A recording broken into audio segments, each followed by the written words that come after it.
Hello everyone, good morning. Good morning, sir. Good morning, sir. Lokesh नहीं आलेला अजून. Okay. सो एक क्वेश्चन था उसका, यही कंपाउंड था, सेम कंपाउंड, ये वाला कंपाउंड, मतलब केमिकल फार्मूला दिया था उसका सिर्फ इसी कंपाउंड का, एंड पूछा गया था कि ये कौन से टाइप का आइसोमेरिज्म दिखाएगा, लेकिन वो आया ही नहीं है. चलो ठीक है, 2018 में ये क्वेश्चन आया था. 2018 में क्वेश्चन आया था नीट के लिए, सेम स्ट्रक्चर के हिसाब से. याद रखना ज्योमेट्रिकल, और उसको ये समझ में नहीं आया कि ज्योमेट्रिकल कैसे है, मतलब कोऑर्डिनेशन उन्होंने बेसिकली वो कंफ्यूज इसलिए हुआ था. आंसर में दिया था कि कोऑर्डिनेशन नंबर 6 है. हाँ तो 6 है, लेकिन उसका प्रॉपर एक्सप्लेनेशन ये है कि कोऑर्डिनेशन नंबर 6 है, ये तो पूरा एक्सप्लेनेशन नहीं हुआ. लेकिन हम सिस ट्रांस या ज्योमेट्रिकल आइसोमेरिज्म कब कहते हैं, जब दो लिगेंड्स एक एक सेम तरह का हो, बाकी चार सेम हो. ठीक है, दो और चार. और यहाँ पे ये अगर अपोजिट है तो ट्रांस, सेम है तो सिस. तो ऑब्वियसली ये सिस ट्रांस में आएगा, ज्योमेट्रिकल आइसोमेरिज्म में आएगा. ठीक है, ऑप्टिकल आइसोमेरिज्म में भी आ सकता था, लेकिन चाहे ऑप्टिकल में आए चाहे इसमें आए, आएगा तो ज्योमेट्रिकल में. ठीक है, चलो ना. कल हमने देखा था, देखो यहाँ पे वही वही मॉलिक्यूल है. हाँ, लोकेश आ गया. ये देखो वही मॉलिक्यूल है. ठीक है, ऑप्टिकल आइसोमेरिज्म. लोकेश मेरी आवाज आ रही है ना? Yes sir. देखो ये कल का मॉलिक्यूल जो तूने पूछा था, देख लेना, ये वाला सेम है क्या?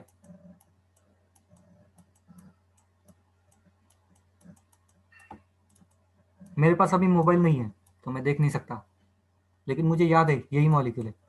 एक बार क्रॉस चेक करो.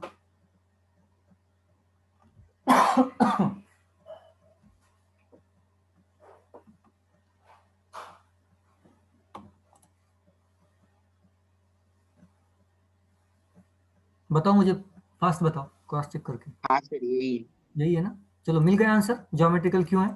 सिस्टांस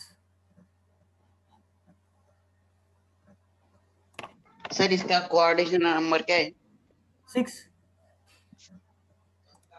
6 बॉन्ड, है ना? हाँ हाँ बॉन्ड सर, देखो, वही कंफर्म करना। 1 2 3 4 5 एंड 6, 6 बॉन्ड बना, 6 कोऑर्डिनेशन नंबर. Okay sir. चलो, तो कल हमने ऑप्टिकल आइसोमेरिज्म भी खत्म कर दिया था. ऑप्टिकल आइसोमेरिज्म में एक कायरल सेंटर होना जरूरी है, non super imposable mirror images होने जरूरी है. ठीक है, एंड जो ये स्क्वायर प्लेनर होता है स्ट्रक्चर, वो कभी भी ऑप्टिकल आइसोमेरिज्म नहीं दिखाता, क्योंकि स्क्वायर प्लेनर में हमेशा ये जो प्लेन है, ये प्लेन सिमेट्री दिखाता है. तो ये स्क्वायर प्लेनर में कभी भी ऑप्टिकल आइसोमेरिज्म नहीं आएगा. ठीक है, now next point is E A N rule. इसका फुल फॉर्म है effective atomic number rule. Okay, effective atomic number. सबसे पहले आपको ये याद रखना पड़ेगा कि नोबेल गैस के नंबर ऑफ इलेक्ट्रॉन्स कितने रहते हैं. नोबेल गैस इलेक्ट्रॉनिक कॉन्फ़िगरेशन में नंबर ऑफ इलेक्ट्रॉन्स कितने रहते हैं. ठीक है, तो कंपेरेटिवली सिंपल है. आप 2 8 18 18 32, ठीक है, ये नंबर जो है वो कॉमन है. स्टेबल या इनर्ट इलेक्ट्रॉनिक कॉन्फ़िगरेशन रहते हैं, हम इसको कहते हैं. ठीक है, सो जनरली ऐसे पाया गया है कि अगर हम किसी भी कॉम्प्लेक्स का ई ए एन कैलकुलेट करें, इफेक्टिव एटॉमिक नंबर कैलकुलेट करें, तो मोस्ट ऑफ द केसेस में वो जो इनर्ट इलेक्ट्रॉनिक कॉन्फ़िगरेशन होता है ना, नंबर ऑफ इलेक्ट्रॉन्स, उसके जितना ही आता है. फॉर एग्जांपल 18 आएगा या 32 आएगा. ओके, या 64 आएगा, इस हिसाब से ही आता है. ओके, और तभी ये कॉम्प्लेक्स भी ज़्यादा स्टेबल होते हैं, ऐसे पाया गया है. ठीक है, तो अब इसको निकालेंगे कैसे, ये सारी चीज़ें हम देखेंगे. या फिर आप ऐसे कह सकते हो, जिस कॉम्प्लेक्स जो कॉम्प्लेक्स ई एन रूल को फॉलो करता है वो ज़्यादा स्टेबल होगा, आप ऐसे बोल सकते हो. ठीक है, जो नहीं फॉलो करेगा वो कंपेरेटिवली लेस स्टेबल होगा. तो आप स्टेबिलिटी निकाल सकते हो इससे. Now E A N rule को निकालेंगे कैसे? सबसे पहले एटॉमिक नंबर ऑफ मेटल, ये जो सेंट्रल का एक मेटल है, कॉम्प्लेक्स कंपाउंड में ऑब्वियसली एक मेटल रहेगा ना, तो उसका एटॉमिक नंबर. ठीक है, तो यहाँ पे मैं रूल बाय रूल इसी को सॉल्व करना स्टार्ट करता हूँ. 26 है. ओके, आयन का, प्लस नंबर ऑफ लिगैंड्स, कितने लिगैंड है वो भी ब्रैकेट में है, नंबर ऑफ लिगैंड, इस यहाँ पे 6 लिगैंड है. ठीक है, plus electrons donated by each ligand, कितने इलेक्ट्रॉन्स उसने डोनेट किए ईच लिगैंड ने, तो 2 इलेक्ट्रॉन्स डोनेट किए. Okay, minus positive oxidation state of metal, metal की पॉजिटिव ऑक्सीडेशन स्टेट कितनी है, मतलब आपको ऑक्सीडेशन स्टेट निकालनी है मेटल की, ओके, आयरन की। तो यहाँ पे हम कैलकुलेट करेंगे, ये 4 प्लस है, ओके, तो यहाँ पे कॉम्प्लेक्स पे 4 माइनस आ गया, 4 माइनस में से 6 ये है, इज इक्वल टू है ना ये, तो ये -6, तो आयरन की मैं x कंसिडर करता हूँ, तो ये कितना आएगा, 2 आएगा, +2, ओके। तो इस हिसाब से हम कैलकुलेशन करेंगे। आई होप ये आपको समझ में आ रहा है अभी यहाँ तक, ठीक है। तो जैसे हम आगे कैलकुलेशन करेंगे इसका, तो हमें फाइनली EAN रूल जो भी है, EAN वैल्यू हमें यहाँ पे मिल जाएगी। तो एक बार हम इसको क्रॉस चेक कर लेंगे। ये देखो, अच्छा मैंने शायद आपको अभी ये 32 बताया था, 8, 18, 36, एक मिनट था, मैंने जो गलती की थी ना, अभी आपको एक्सप्लेन करते टाइम मैं दिखा दूँ आपको। हाँ, ये नंबर ऑफ इलेक्ट्रॉन्स आपको याद रखने, 2 तो छोड़ दो, कॉम्प्लेक्स में नहीं होता, 10 भी कॉम्प्लेक्स में होता नहीं है मोस्ट ऑफ द केसेस में। 18, 36, 54 या 86, इसमें से अगर कोई इलेक्ट्रॉनिक कॉन्फ़िगरेशन आए तो हम कह सकते हो कि वो EAN रूल को फॉलो कर रहा है। नंबर को याद रखना, 18, 36, 54, 86, ठीक है। इसमें से अगर कोई नंबर आए तो, मैंने गलती से 32 बता दिया था, वो 32 नहीं 36 है, ओके। सो ये जो फॉर्मूला दिया है वही फॉर्मूला के हिसाब से हमने काम किया। एटॉमिक नंबर आयरन का 26, ओके, देन ब्रैकेट में नंबर ऑफ लिगैंड्स, कितने लिगैंड्स हैं, ठीक है, उसकी वैल्यू डाल दी।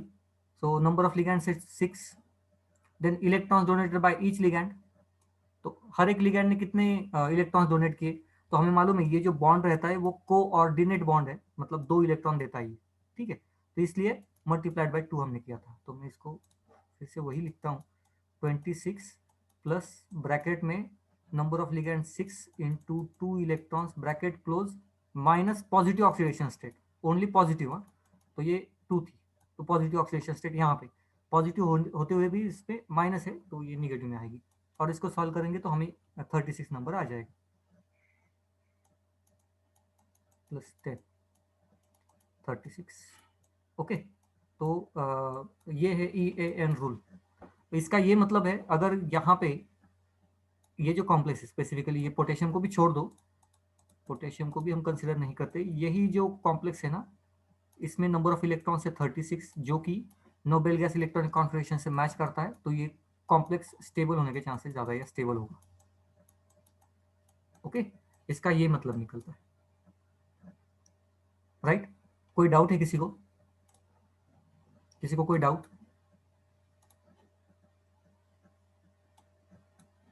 नहीं है, ओके। नेक्स्ट पॉइंट, नाउ अभी देखो, एलिमेंट्स के एटॉमिक नंबर तो फिक्स रहते हैं ना, ठीक है, एटॉमिक नंबर तो चेंज होंगे नहीं। अच्छा, कोऑर्डिनेशन नंबर भी चेंज नहीं होते, क्योंकि वो सेकेंडरी वैलेंसी है, तो वो भी फिक्स ही रहती है, ठीक है, वो भी चेंज नहीं होती ना। फिर चेंज होता क्या है, सिर्फ ऑक्सीडेशन स्टेट चेंज होता है, बाकी कुछ नहीं चेंज होता ना, सिर्फ ऑक्सीडेशन स्टेट चेंज होता है। मुझे ये फॉर्मूला में बताओ, चेंज होने वाली बात है ही कौन सी? एटॉमिक नंबर तो फिक्स रहेगा एलिमेंट का, जो भी एलिमेंट आप आयन की जगह पे निकल लोगे तो एटॉमिक नंबर तो फिक्स है, ओके। नंबर ऑफ लिगैंड्स मतलब सेकेंडरी वैलेंसी, वो भी फिक्स है, आयन के लिए 6 है, निकेल के लिए 4 है, तो वो भी फिक्स है। Electrons donated by each ligand, वो भी एक लिगैंड तो 2 ही इलेक्ट्रॉन देगा ना, एक बॉन्ड बनाएगा मतलब 2 इलेक्ट्रॉन देगा, राइट। तो number of ligands multiplied by, अगर यहाँ पे हम ऐसे लिखते कंपाउंड FeEN 3 टाइम्स, अगर ये कॉम्प्लेक्स होता तो भी सेम ही आंसर आता, देख लो कैसे, यहाँ पे K4 होना चाहिए, हाँ सॉरी K4 नहीं होगा, लेकिन कुछ Cl2 वगैरह होगा। देखो कैसे होगा, एटॉमिक नंबर ऑफ मेटल, तो यहाँ पे 26, okay, plus in bracket number of ligands, कितने लिगैंड है, 3 लिगैंड है, okay, and electron donated by each ligand, तो एक EN जो है वो बाइडेंटेड है, बाइडेंटेड मतलब 2 बॉन्ड बनाता है, और एक बॉन्ड में 2 इलेक्ट्रॉन, 2 बॉन्ड में 4 इलेक्ट्रॉन, तो multiplied by 4, okay, minus, sir 4 कैसे? हाँ 4 समझ में 4 नहीं आया? कैसे 4? अच्छा, नहीं 4 सर, समझ में थोड़ा नहीं सा आया? 4। हाँ अच्छा, एक एक हाँ देखो देखो अभी इसमें EN जो होता है वो बाइडेंटेड लिगेंड है ना, हाँ मतलब ये 2 बॉन्ड बनाता है, एंड 1 बॉन्ड मतलब 2 इलेक्ट्रॉन को डोनेट करना। हाँ मतलब अगर ये एक लिगेंड 2 बॉन्ड बनाता है मतलब कितने इलेक्ट्रॉन को डोनेट करता है? Is it 4? 2 नहीं नहीं, एक बॉन्ड मतलब 2 इलेक्ट्रॉन, 2 बॉन्ड मतलब 4 4 इलेक्ट्रॉन। इसका मतलब एक लिगेंड 4 इलेक्ट्रॉन डोनेट कर रहा है, हाँ और यहाँ पे 3 लिगेंड है इसलिए मैंने 4 into 3 कर दिया। हाँ हाँ हाँ ओके, बाकी लोगों को भी समझ में आ गया, क्योंकि ये बाइडेंटेड लिगैंड है, मोनोडेंटेड नहीं है। यहाँ पे ये साइनाइड एक ही बॉन्ड बनाता था, तो मैंने 1 into 2 कर दिया। 2 मतलब नंबर ऑफ इलेक्ट्रॉन्स, एक ही बॉन्ड है, और एक बॉन्ड मतलब 2 इलेक्ट्रॉन। लेकिन यहाँ पे एक लिगैंड में 2 बॉन्ड है, तो नंबर ऑफ इलेक्ट्रॉन 4 हो गए। हाँ सर हाँ क्लोरीनची ऑक्सिडेशन स्टेट कशी काढली तुम्ही? क्लोरीन की निकाली, अच्छा ये आयरन की निकालेंगे ना। क्लोरीन की तो -2 है, मतलब एक क्लोरीन का -1, 2 क्लोरीन के -2, इसके -2, तो इसकी कितनी होगी कॉम्प्लेक्स की? +2। +2 और इसमें EN तो न्यूट्रल है, क्योंकि NH2 ग्रुप है ना, न्यूट्रल है, तो ये +2 सिर्फ आयन की वजह से होगा। Okay sir. और कुछ नहीं? चलो, आई होप ये आपको अभी समझ में आ रहा है। ठीक है, नाउ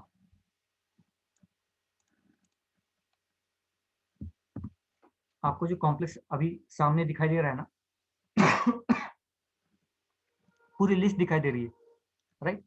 पहले तो इसका स्क्रीनशॉट निकाल लो, क्योंकि बाद में आपको इस पे थोड़ा सा वर्क करना है। तो ये तो एक पहले काम कर लो आप सब लोग, ये पहला काम है आपको फिलहाल के लिए।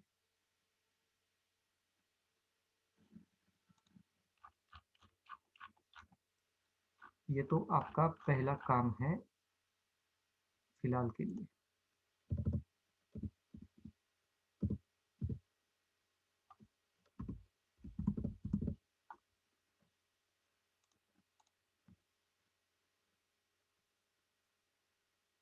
निकाल लिया स्क्रीनशॉट ना? देखो, आयरन का एटॉमिक नंबर फिक्स है, इसका कोऑर्डिनेशन नंबर फिक्स है 6, ठीक है, दोनों भी फिक्स है। अब ऑक्सीडेशन स्टेट इसके 2 दिखाते हैं ना आयरन, एक तो 2 दिखाता है एंड 3 दिखाता है।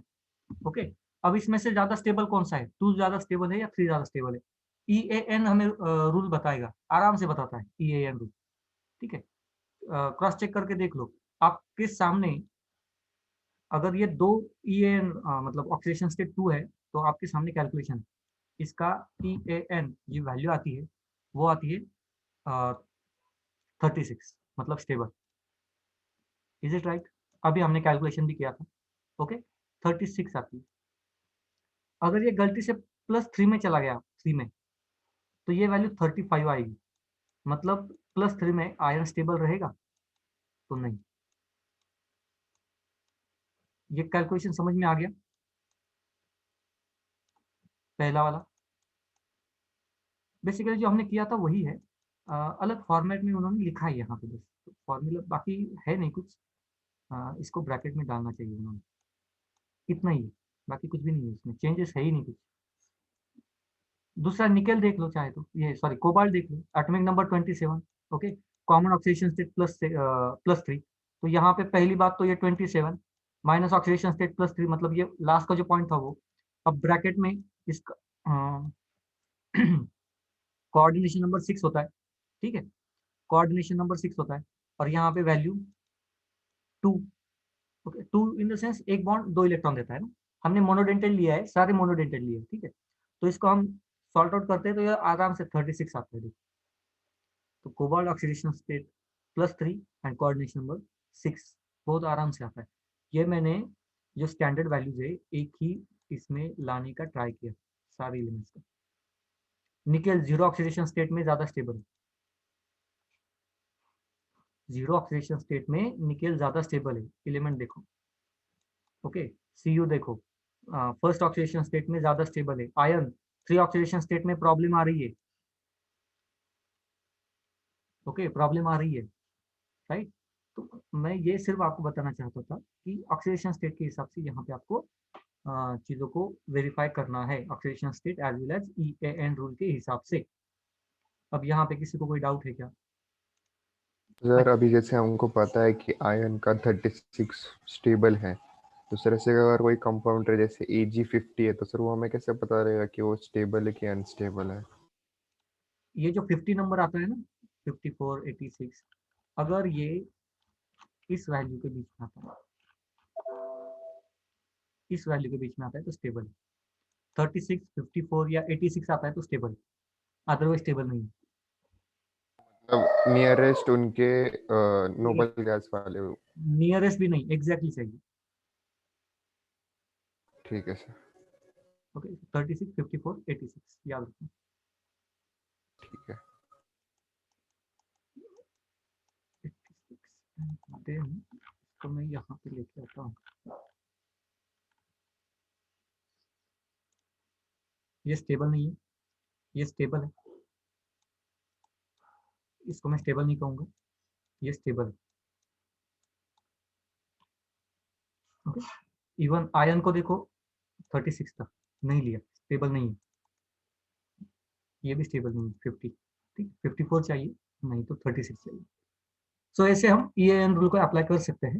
एंड स्टेबिलिटी अगर पूछी जाए तो समझ लेना कि आपको EAN रूल कैलकुलेट करने, ठीक है। तो इसका एक बेहतरीन तरीका, या फिर ये पूरा कैलकुलेशन को थोड़ा सा अवॉइड करने का एक बेहतरीन तरीका यही है कि अगर आपको कोऑर्डिनेशन नंबर थोड़े बहुत याद है कॉमन एलिमेंट्स के भी, तो भी आप बहुत अच्छे से इसको फाइंड आउट कर सकते हो। फॉर एग्जाम्पल आयन का कोऑर्डिनेशन नंबर 6, कोबाल्ट का 6, निकेल का 4, Cu का 4, ये एक, and second common oxidation state. अगर ये दो चीजें आपको मालूम है तो आराम से हो सकता है, नहीं तो फिर ये कैलकुलेशन तो करना पड़ेगा, ठीक है। इसके अलावा अगर कोई और एलिमेंट आप लेना भी चाहते हो तो भी आप ले सकते हो। फॉर एग्जाम्पल अभी इसमें से कोई एलिमेंट लेना है क्या? ये एलिमेंट का देख लो, Cu। Cu का एटॉमिक नंबर कितना होता है?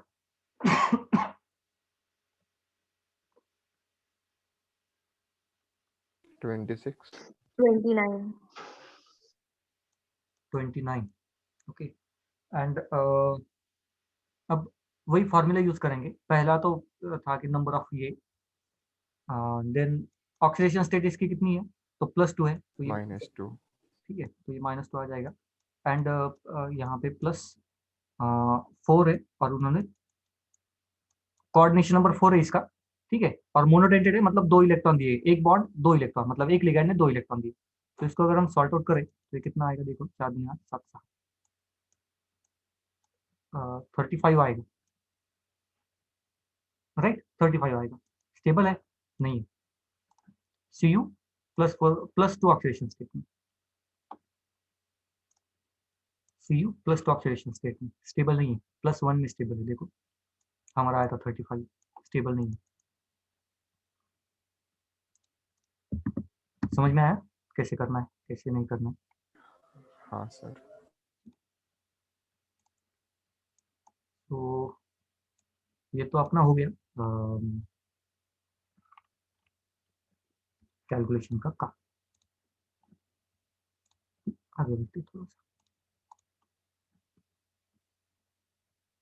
VBT, वैलेंस बॉन्ड थ्योरी, तो उसके बारे में भी थोड़ा सा डिटेल में बात करेंगे। VBT थ्योरी होती क्या है? सो this vacant orbital gives hybridization to form same number of hybrid orbitals। तो VBT से हमें हाइब्रिडाइजेशन मिलता है। यही हमने P ब्लॉक के लिए इससे पहले भी देखा है क्लास 11th में, जिसको मैंने आपको एक शॉर्टकट भी दिया था कि कोई भी एलिमेंट रहे उसका लेविस डॉट स्ट्रक्चर निकालो और उसके हिसाब से बॉन्ड दे दो, and then sigma bond and lone pair को कैलकुलेट करके आप आराम से इसका हाइब्रिडाइजेशन निकाल सकते हो। याद है ना, VBT के बेसिस पे हाइब्रिडाइजेशन कैसे निकालते थे? एक शॉर्टकट दिया था मैंने लोन पेयर का, यस और नो, याद है कि नहीं? हाँ सर, याद है। Yes, sir. सो वो P ब्लॉक के लिए यहाँ पे हम जो बात करेंगे अभी वो कॉम्प्लेक्स कंपाउंड के लिए, वन वन बाय वन देख लेते हैं। Each ligand had at least one orbital containing lone pair of electron. देखो लिगैंड बॉन्ड कौन सा बनाता है, तो कोऑर्डिनेट बॉन्ड बनाता है। कोऑर्डिनेट मतलब दोनों इलेक्ट्रॉन देने पड़ते हैं, और दोनों इलेक्ट्रॉन कब देगा कोई भी लिगैंड, जब तक उसके पास एटलीस्ट वन लोन पेयर नहीं होगा। अनपेड इलेक्ट्रॉन, एक अनपेड इलेक्ट्रॉन से आप कोऑर्डिनेट बॉन्ड नहीं बना सकते, ठीक है। आपको लोन पेयर चाहिए और लोन पेयर आप डोनेट करोगे तो ही ये बॉन्ड बनेगा एंड सारी चीजें हो सकती है, ओके, या फिर लिगैंड की तरह काम करेगा वो। Vacant hybrid orbitals filled with ligand to form coordination bond. तो वैकेंट जो हाइब्रिड ऑर्बिटल्स होते हैं वो फुलफिल हो जाते हैं, सेंट्रल मेटल के जो वैकेंट डी ऑर्बिटल होते हैं ना, वहां पे जाके इलेक्ट्रॉन बैठ जाते हैं बेसिकली, ठीक है, तभी ये कोऑर्डिनेशन बॉन्ड बनता है। Next point is coordination bond is stronger if the overlapping between the orbitals is greater. मतलब जितनी ज्यादा ओवरलैपिंग उतनी कोऑर्डिनेशन बॉन्ड स्ट्रॉन्ग। ये सिंपल है या फिर लॉजिकल सेम चीज है, बहुत मुश्किल सा पार्ट यहाँ तक नहीं है। मेन पॉइंट जो हमें निकालना है वो निकालना है हाइब्रिडाइजेशन कैसे निकालते हैं या हाइब्रिडाइजेशन कैसे करना है, ठीक है। ये फुल प्रूफ मेथड नहीं है, तो इसमें भी बहुत सारे ड्रॉबैक्स है, लेकिन एज पर मेथड पहले तो हम इसको देख लेंगे कि कहना क्या है इनका, इन सारे मेथड का। तो पहले तो उसको हम देख लेते हैं। चलो, सो फर्स्ट वन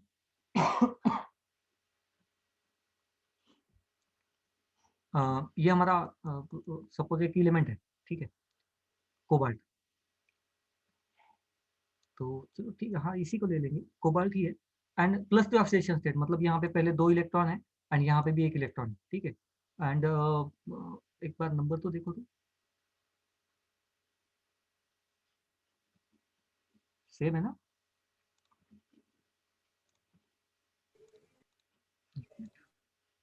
ओके, सो पहले हमें क्या करना है, मैं स्टेप बाय स्टेप जाता हूँ ताकि आपको समझ में आए। जैसे हम हाइब्रिडाइजेशन के लिए करते थे, हमें सिर्फ वैसे ही करना है, ठीक है, सेम उसी तरह से काम करना है। कोई भी एक एलिमेंट ले लेंगे एंड देन उस पर थोड़ा सा फोकस करेंगे। मतलब यहाँ से स्टार्ट नहीं करता हूँ मैं, एकदम बेसिक से स्टार्ट करता हूँ। तो जो हमारा sp3 हाइब्रिडाइजेशन थोड़ा सा कॉमन है, तो उससे स्टार्ट करते हैं, ठीक है। एक पहले कंपाउंड लेता हूँ मैं, निकेल। तो निकेल, ये कंपाउंड लिया मैंने, NiCO4, ठीक है। तो निकेल एटॉमिक नंबर होता है 28। अगर मैं इलेक्ट्रॉनिक कॉन्फ़िगरेशन की बात करूं, लास्ट इलेक्ट्रॉनिक कॉन्फ़िगरेशन भी लिखूं, तो ये आएगा 3d8 एंड 4s2, ठीक है। ये इलेक्ट्रॉनिक कॉन्फ़िगरेशन हमारा आएगा।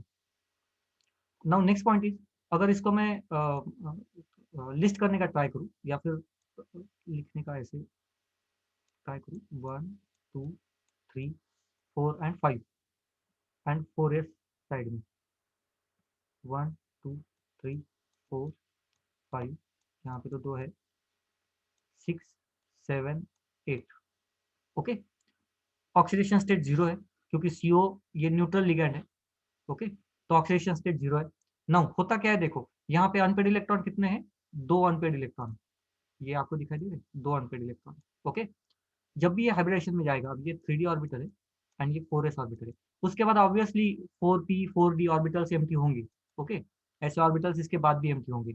जब भी ये लिगैंड अपने इलेक्ट्रॉन लोन पेयर, मतलब कोऑर्डिनेशन बॉन्ड बनाता है, मतलब लोन पेयर रखने के लिए जब भी आता है, लोन पेयर रखने के लिए आएगा मेटल के पास, निकेल के पास, लोन पेयर रखने के लिए, तो निकेल को जगह करके देनी पड़ती है लोन पेयर के लिए।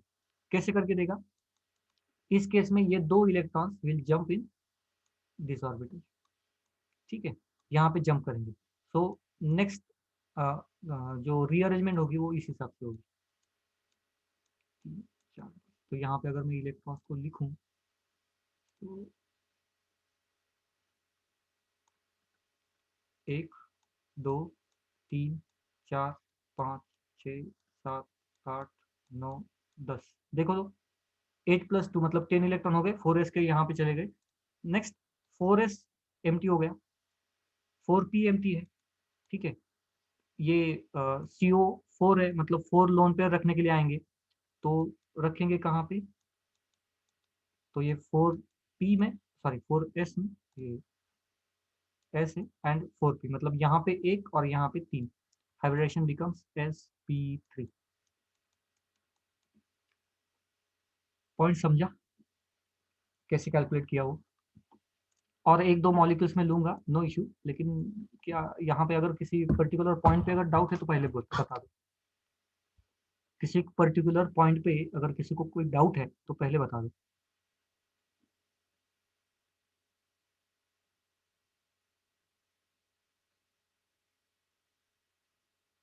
नहीं है किसी को कोई डाउट, नहीं सर।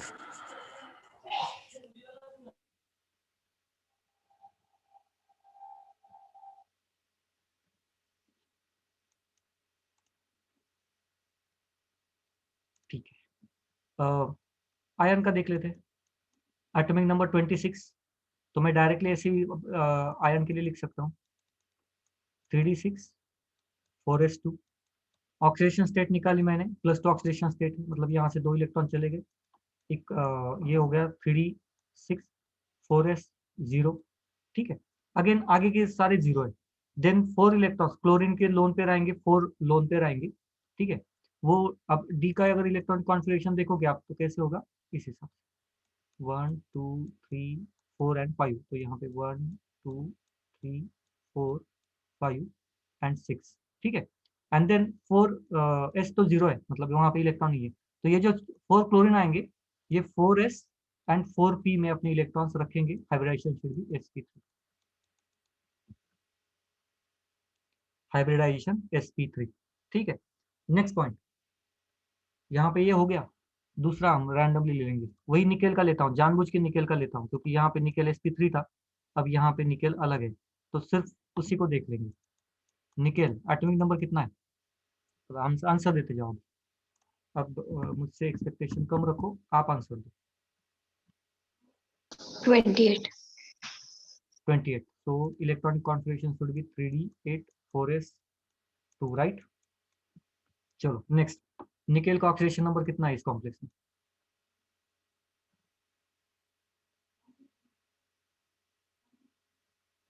निकेल का ऑक्सीडेशन स्टेट कितना है इस कॉम्प्लेक्स में? करो कैलकुलेट।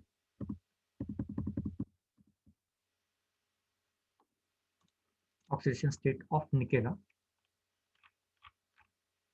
+2. +2। ठीक है, सो निकेल +2 तो इलेक्ट्रॉनिक कॉन्फ़िगरेशन क्या होगा फिर? 3d8 4s0। ओके, यहाँ तक किसी को कोई डाउट? नहीं सर। ओके, सो मैं सिर्फ डी का ये लिखता हूँ, ड्रॉ करता हूँ 1 2 3 4 एंड 5। नेक्स्ट पॉइंट, यहाँ पे सिर्फ मुझे इलेक्ट्रॉन्स फिलअप करने हैं, 8 electrons, 1 2 3 4 5 6 7 8। Okay, now next point, कौन आ गया यहाँ पे? साइनाइड आ गया, राइट। इसको इलेक्ट्रॉन प्लेस करने रखने, क्या करता है ये साइनाइड? इस इलेक्ट्रॉन को, क्योंकि साइनाइड ये स्ट्रॉन्ग लिगैंड है, अब यहाँ पे स्ट्रॉन्ग लिगैंड और वीक लिगैंड फाइंड आउट कैसे करेंगे? ये बात की बात है, ये वीबीटी ने हमें बताया नहीं था। ठीक है, लेकिन साइनाइड जब भी आता है इसके कांटेक्ट में, तो ये करता क्या है, साइनाइड क्या करता है? सो इस अनपेड इलेक्ट्रॉन को यहाँ पे जंप करना पड़ेगा एंड पेयरिंग में जाना पड़ेगा। ठीक है, पेयरिंग में जाना पड़ेगा। तो नेक्स्ट जो मॉडिफाइड इलेक्ट्रॉनिक कॉन्फ़िगरेशन होता है वो कौन सा होता है, इसको अभी देखो। 1 2 3 4 एंड 5, यहाँ पे मैं इलेक्ट्रॉन अगर रखूँ तो 1 2 3 4, यहाँ पे नहीं लिख सकता, पेयरिंग में चला गया। 5 6 7 एंड 8, 8 इलेक्ट्रॉन यहाँ पे चले गए। नाउ इसको एक एम्प्टी स्पेस मिल गई जो कि 3d की है। ओके, देन 4s एम्प्टी है एंड 4p भी एम्प्टी है, राइट। अब साइनाइड कितने हैं? 4 है, मतलब उसको 4 बॉन्ड्स चाहिए, 4 ऑर्बिटल चाहिए।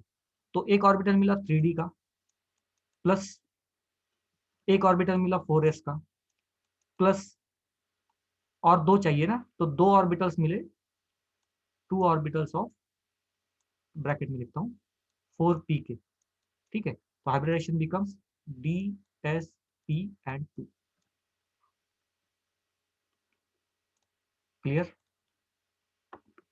अभी भी देख लो, किसी को कोई डाउट है, कोई पॉइंट नहीं समझ में आया, पूछ लो। अगर कोई पॉइंट नहीं समझ में आया है तो पूछ लो, बहुत बड़ा इशू नहीं है हमारे पास। Sir, strong ligand is equal to pairing. हाँ, स्ट्रॉन्ग लिगैंड पेयरिंग में डालते हैं अनपेड इलेक्ट्रॉन्स को।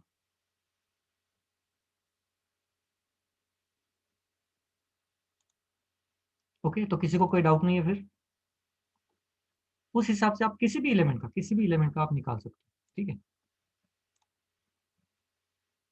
और एक ट्राई करते हैं लास्ट वाला, ये वाला ट्राई करते थे, ठीक है। इसको भी ट्राई कर सकते हैं, लेकिन एटॉमिक नंबर बहुत बड़ा है इसलिए मैं इसको ले नहीं रहा हूँ, मतलब टाइम ज्यादा लगेगा बाकी कुछ। ये थोड़े से सिंपल। ओके, आयन देख लो, एटॉमिक नंबर 26, 26 3d6 4s2। ये बताओ इसका ऑक्सीडेशन स्टेट कितना है?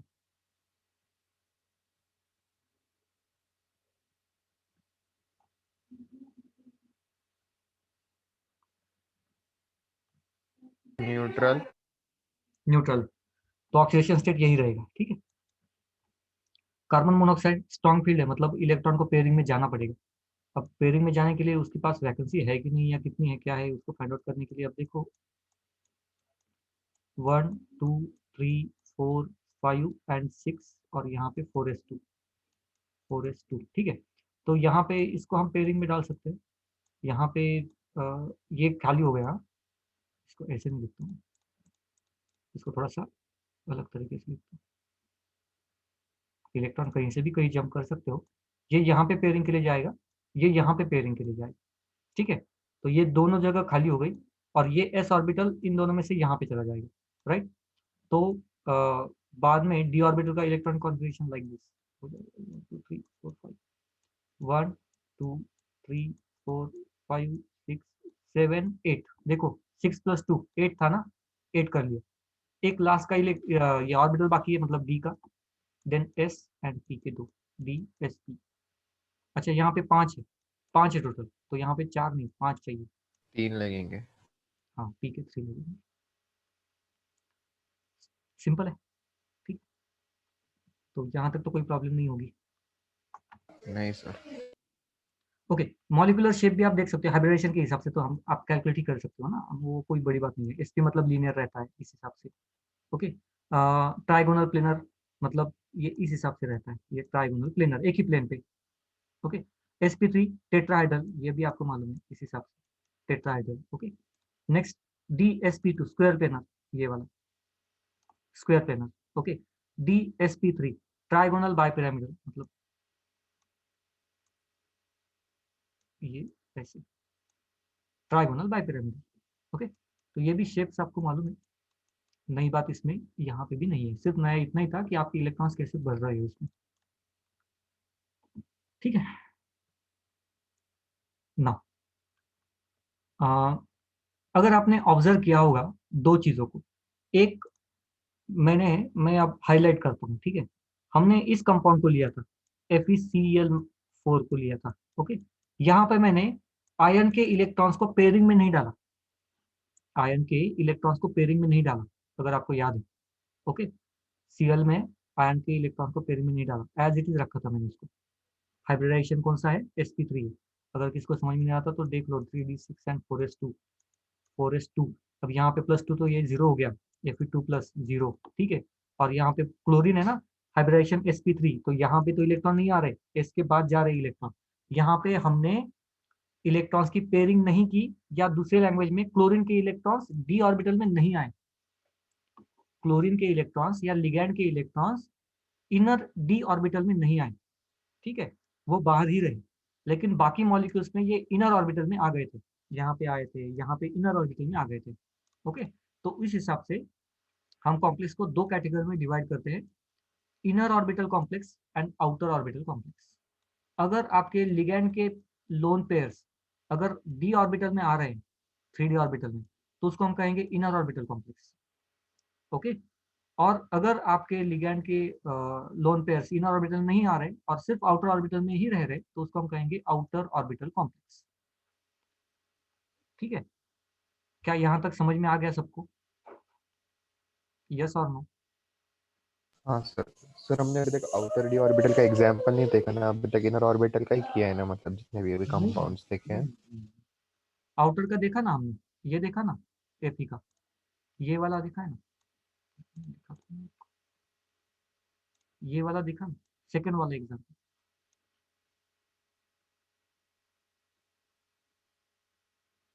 हाँ हाँ हाँ। ये देखा ना हमने। हाँ? इसमें अगर आप स्ट्रक्चर निकालो तो 4 अनपेड इलेक्ट्रॉन थे ना।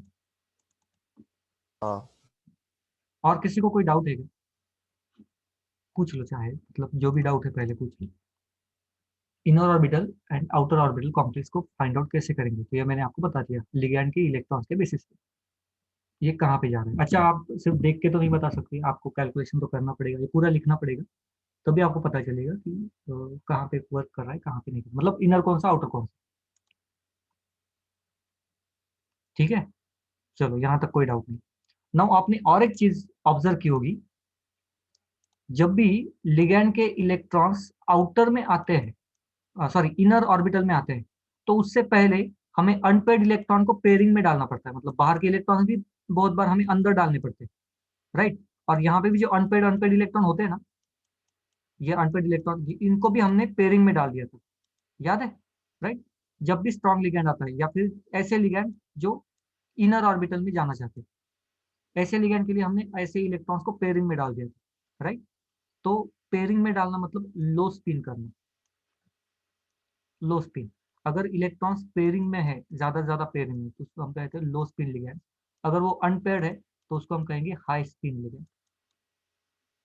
ओके, तो अगर यहाँ पे लिगैंड कॉम्प्लेक्स फॉर्मेशन बनाते टाइम अगर हमें जानबूझ के इलेक्ट्रॉन की पेयर करनी पड़े, बाय फोर्स हमें अगर करनी पड़े, तो उस कॉम्प्लेक्स को हम कहेंगे लो स्पिन कॉम्प्लेक्स। और अगर unpaired electron as it is रहे, तो उसको हम कहेंगे हाई स्पिन कॉम्प्लेक्स। ये दूसरी कैटेगरी होगी। Is it clear? अभी कॉम्प्लिकेट हो गया कि नहीं?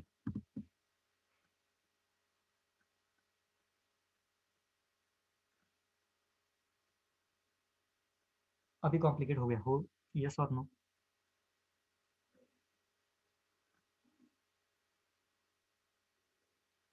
बताओ, समझ में आया नहीं आया, क्या हाल है आ गया सर।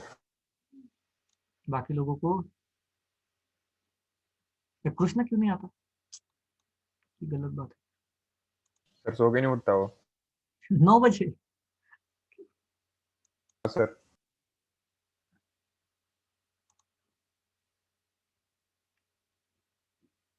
ओके, सो चलो ठीक है, यहाँ पे समझ में आ गया, आगे बढ़ते हैं। या कोई एक कॉम्प्लेक्स लेना है और? नहीं ना?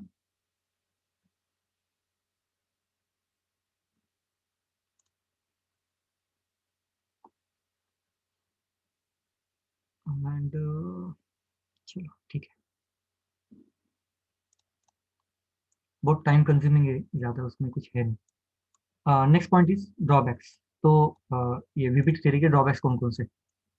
पहला drawback, it does not explain the colour of coordination compound. हमें मालूम है बहुत सारे कोऑर्डिनेशन कंपाउंड को कलर रहता है, लेकिन क्यों होता है ये उन्होंने एक्सप्लेन नहीं किया था। फर्स्ट, मैग्नेटिक बिहेवियर के बारे में भी एक्सप्लेन नहीं किया था, ठीक है। Magnetic behaviour based on geometry, geometry के हिसाब से मैग्नेटिक बिहेवियर क्या होगा, कैसे होगा, ये उन्होंने नहीं बताया। Next point, it does not explain why it is called inner and outer complex. मतलब कुछ कॉम्प्लेक्स को इनर कॉम्प्लेक्स, कुछ कॉम्प्लेक्स को आउटर कॉम्प्लेक्स, ऐसे क्यों बताया, क्यों? और हम फाइंड आउट कैसे करेंगे इस चीज को, मतलब इलेक्ट्रॉन का पेयरिंग कब करना है और कब नहीं करना है, ये उन्होंने बताया नहीं ना। Okay, next, fails to predict the exact geometry of complexes with coordination number 4। तो जिनकी कोऑर्डिनेशन नंबर 4 है, वहां पे एग्जैक्ट ज्योमेट्री टेट्राहेड्रल होगी कि स्क्वायर फिगर होगी, ये एग्जैक्ट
अरे क्या हो गया, बाकी लोग क्यों नहीं आ रहे?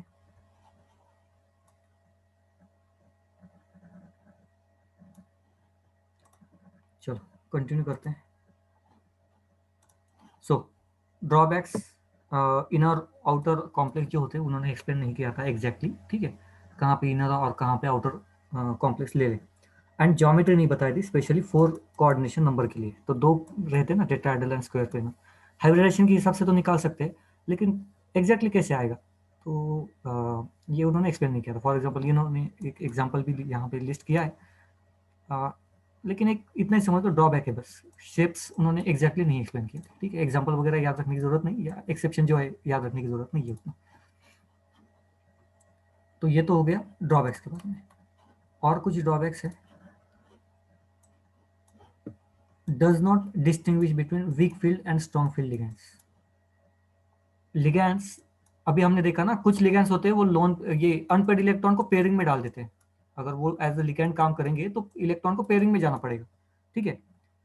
कुछ होते हैं वो पेयरिंग में नहीं डालते। तो लिगैंड का जो weak field strong field ligand है वो डिफरेंशिएट किया ही नहीं था वीपीटी में, ठीक है।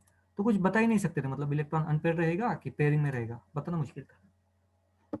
Next point, it can not predict exactly the tetrahedral and square planar structure of 4 coordination. तो ये तो हमने अभी देख लिया, टेट्राहेड्रल एंड स्क्वायर प्लेनर इन्होंने नहीं बताया था। तो ये कुछ ड्रॉबैक्स थे, और ये सारे ड्रॉबैक्स को सॉल्ट आउट किया है CFT ने, which is nothing but crystal field theory. Okay, so ये हमारी नेक्स्ट थ्योरी है, क्रिस्टल फील्ड थ्योरी। ये तो थे कुछ ड्रॉबैक्स। ओके, चलो अभी क्रिस्टल फील्ड थ्योरी के बारे में थोड़ी सी बात कर लेते हैं। Now the crystal field theory was proposed by Hans Bethe and Van Vleck नाम के कुछ साइंटिस्ट थे। Crystal field theory assume that the interaction between metal ion and the ligand is purely electrostatic. ये जो attraction force है, ये वाला attraction force between metal ion and ligand, ये electrostatic force of attraction है। electrostatic force of attraction का मतलब होता है चार्ज के बेसिस पे जो attraction है वो। ओके, ये पहला difference. Next, central metal atom or ion is surrounded by various ligands which are either negatively charged or neutral molecule. तो CFT के हिसाब से ligand should be negatively charged or neutral, क्योंकि मेटल तो पॉजिटिवली चार्ज रहेगा ही रहेगा। अब positive negative के बीच में अट्रैक्शन रहेगा, एंड इसका बेस ही है कि यहाँ पे जो अट्रैक्शन फोर्स है वो इलेक्ट्रोस्टैटिक फोर्स ऑफ अट्रैक्शन, मतलब अपोजिट चार्जेस के बीच में जो अट्रैक्शन है वो है, ठीक है। तो लिगैंड शुड बी नेगेटिवली और न्यूट्रल मॉलिक्यूल या atom. Next, electrostatic attraction between metal and ligand, मतलब ये positive negative attraction. Next point, central metal atom having 5 degenerated orbitals. तो एज पर CFT 5 डीजेनरेटेड ऑर्बिटल्स प्रेजेंट रहते हैं, पहली बात। ओके, अब 5 डीजेनरेटेड ऑर्बिटल्स कैसे, तो हम लिखते हैं ना डी ऑर्बिटल में 5 ऑर्बिटल्स होते हैं, 1 2 3 4 5, यही है DXY YZ DXZ एंड ये दो। ओके, लेकिन ये फर्दर स्प्लिट हो जाते हैं। ओके, T2G एंड EG में ये ऊपर नीचे हो सकते हैं, मतलब ये 3 ऊपर 2 नीचे ऐसे हो सकते हैं। ये हम बाद में देखेंगे कब होता है कैसे होता है, ये सारी चीज़ें देखेंगे। लेकिन ये फर्दर डीजेनरेशन में जाते हैं। ओके, कहने का मतलब ये था CFT में कि जो डी ऑर्बिटल के ये होते हैं वो फर्दर इसमें जाते हैं, डिग्रेडेशन में जाते हैं। ओके, ना अब पहले तो ऑर्बिटल्स को देख लो, कौन कौन से ऑर्बिटल्स है, पहले इसको समझने का ट्राई करो, ठीक है। क्वेश्चन तो इस पे भी आता है। पहले तो देखो, आउट ऑफ 5 ऑर्बिटल्स ये जो 3 ऑर्बिटल्स है ना, XY YZ XZ, ये प्लेन पे है एंड ये 2 एक्सिस पे है। अब इसको सिर्फ क्रॉस चेक करना है आपको।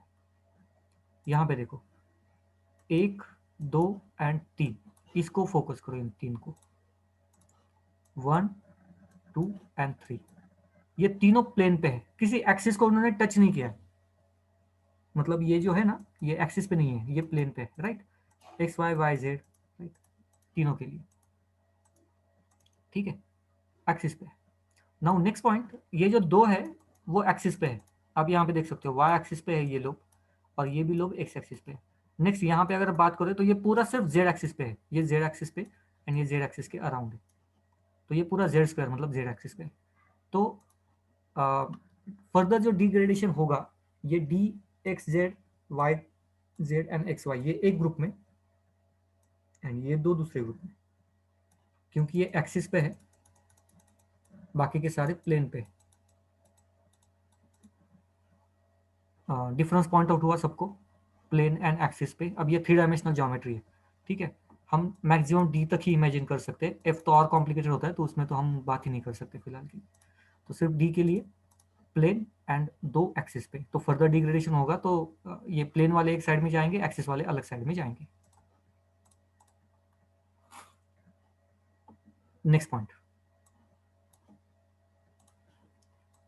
When the ligand approaches the metal ion, ligand metal के पास चला आता है तब, due to repulsion force, the मतलब लिगैंड एंड मेटल के बीच में जो रिपल्शन फोर्स रहेगा उसकी वजह से, इलेक्ट्रॉन के बीच में रहता है बेसिकली वो repulsion force. Due to the repulsion force the degeneracy of d orbital is destroyed and they split into 2 groups।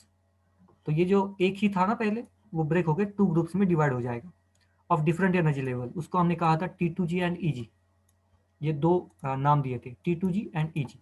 T2G ये हमेशा 3 जो प्लेन पे रहते हैं ना उनके ऑर्बिटल का ग्रुप है। T2G जो प्लेन पे रहते हैं ना 3 ऑर्बिटल्स, उसका ग्रुप है। एंड EG मतलब एक्सिस पे जो रहते हैं ना 2, उनका ग्रुप है ये, ठीक है। तो T2G में हर बार 3 ऑर्बिटल्स रहेंगे, EG में हर बार 2 ऑर्बिटल्स रहेंगे। ओके, तो ये 2 ग्रुप में बढ़ गए अभी 3 एंड 2 के बीच में। This effect is called as crystal field splitting. इसी इफेक्ट को हम कहते हैं क्रिस्टल फील्ड स्प्लिटिंग। और इसके बीच में जो भी डिस्टेंस है, एनर्जी डिफरेंस है, ये एनर्जी डिफरेंस है, ठीक है। ये जो हम बात कर रहे हैं ना, ये एनर्जी डिफरेंस है, μ0 या 10 DQ कहते हैं इसको, ठीक है। अब ये कैसे कैलकुलेट करेंगे आगे देखेंगे, अब कैसे कैलकुलेट करेंगे ये सारी चीजें देखेंगे। ये तो हो गया स्प्लिटिंग के बारे में। Next point, due to the repulsion the orbital along the axis ligand acquires higher energy while those lying in between the ligand acquires less energy. मतलब जो एक्सिस पे रहेंगे वो हायर एनर्जी पे जाएंगे, एक्सिस पे रहेंगे वो हायर एनर्जी पे, एंड जो प्लेन पे रहेंगे वो लोअर एनर्जी पे। इसको और डिटेल में लूंगा मैं। It does shows the overlapping, तो ये इससे ओवरलैपिंग भी होती है, मतलब ऑर्बिटल की ओवरलैपिंग होती है जिससे कोऑर्डिनेट बॉन्ड बनेगा। From the crystal field stabilisation energy the stability of complex can be known. मतलब क्रिस्टल फिल्ड स्टेबलाइजेशन एनर्जी हम इससे कैलकुलेट करना है। अभी ये भी मैं आपको बता देता हूँ कि कैसे कैलकुलेट करना है। तो ये थोड़ा सा सारी चीज़ें मुझ पर डिपेंड है, अभी मैं 1 बाय 1 अपने हिसाब से पढ़ाता हूँ आपको। ये थ्योरी में मैं एक्चुअली ज़्यादा डाल नहीं सकता, नहीं तो ये बहुत बड़े नोट्स हो जाते। क्रिस्टल फील्ड स्प्लिटिंग, तो सबसे पहले क्रिस्टल फील्ड स्प्लिटिंग कहते किसको है, तो 5d ऑर्बिटल जो होते हैं ना उसका स्प्लिटिंग हो जाना T2G एंड EG में, ये ऊपर नीचे हो सकता है, ठीक है। तो इसको हम कहते हैं splitting. Okay, next point is crystal field stabilization energy किसे कहते हैं। तो एक बार ये 5 ऑर्बिटल स्प्लिट हो गए, ठीक है। इस बार मैं थोड़ा सा उल्टा लिखता हूँ ताकि आपको समझ में आए, ये उल्टा भी हो सकता है। देन इलेक्ट्रॉन जो फुलफिल होंगे ना, ओके, इलेक्ट्रॉन सपोज ये फुलफिल हो गए, ठीक है, यहाँ पे ऐसे फुलफिल हो गए, तो एवरेज एनर्जी तो इतनी है, राइट। लेकिन यहाँ पे 4 इलेक्ट्रॉन से जिन्होंने एनर्जी कम की और यहाँ पे 3 इलेक्ट्रॉन से जिन्होंने एवरेज से एनर्जी बढ़ाई, तो रिजल्टेंट एनर्जी क्या हो गई, कम या ज्यादा, ये कैलकुलेट करना, उसको हम कहते हैं crystal field stabilization energy. Okay, crystal field stabilization energy हमें पर इलेक्ट्रॉन के हिसाब से कैलकुलेट करनी है। अभी कैसे करना है, क्या करना है, ये मैं बताता हूँ आपको, ठीक है। लेकिन ये एनर्जी चेंज कितना हुआ, पॉजिटिव या नेगेटिव, मतलब ओवरऑल एनर्जी बढ़ी कि कम हुई, इसको निकालना मतलब crystal field stabilization energy. Negative में होनी चाहिए, मतलब रिजल्टेंट इलेक्ट्रॉन फील करने के बाद एनर्जी कम होनी चाहिए, बढ़नी नहीं चाहिए, ठीक है, तभी ये स्टेबल रहेगा complex compound. Next point, high spin complex. अब ये तो मैंने बता दिया ना, हाई स्पिन कॉम्प्लेक्स मतलब क्या होता है, अनपेड इलेक्ट्रॉन पेयरिंग में चले जाते हैं, सॉरी अनपेड के अनपेड ही रहते हैं, ठीक है, पेयरिंग में नहीं जाते, ठीक है। तो इसको हम कहते हैं high spin complex. And low spin complex में पेयरिंग में चले जाते हैं, पेयरिंग में चले जाते हैं, ठीक है, इसको हम कहेंगे low spin complex. Generally number of unpaired electron and hence higher value of resultant spin and magnetic movement. तो अनपेड इलेक्ट्रॉन बहुत ज्यादा रहते हैं, whereas spin and magnetic movement भी ज्यादा रहेगा, ओके, हाई स्पिन के लिए, लो स्पिन के लिए कम रहेगा। नाउ और एक कंसेप्ट है पेयरिंग एनर्जी। अब यहाँ पे 2 चीजें काम करती है, सपोज यहाँ पे अब देखो ये 5 इलेक्ट्रॉन, 5 ऑर्बिटल्स है, 1 2 3 4 5 6, चलो ठीक है। एक लिगैंड आया, लिगैंड ने कुछ एनर्जी अप्लाई की, इस वजह से इस इलेक्ट्रॉन को पेयरिंग में जाना पड़ रहा है, ओके। तो 2 चीजें यहाँ पे फैक्टर्स, 2 फैक्टर्स अफेक्ट करती है। एक, लिगैंड एनर्जी अप्लाई कर रहा है, ओके, लेकिन ये पेयरिंग में जाने के लिए ये इलेक्ट्रॉन इतनी जल्दी राजी नहीं होगा, तो ये कुछ रिपल्शन फोर्स अप्लाई करेगा। तो ये जो लिगैंड फोर्स अप्लाई कर रहा है, it should be greater as compare to pairing energy.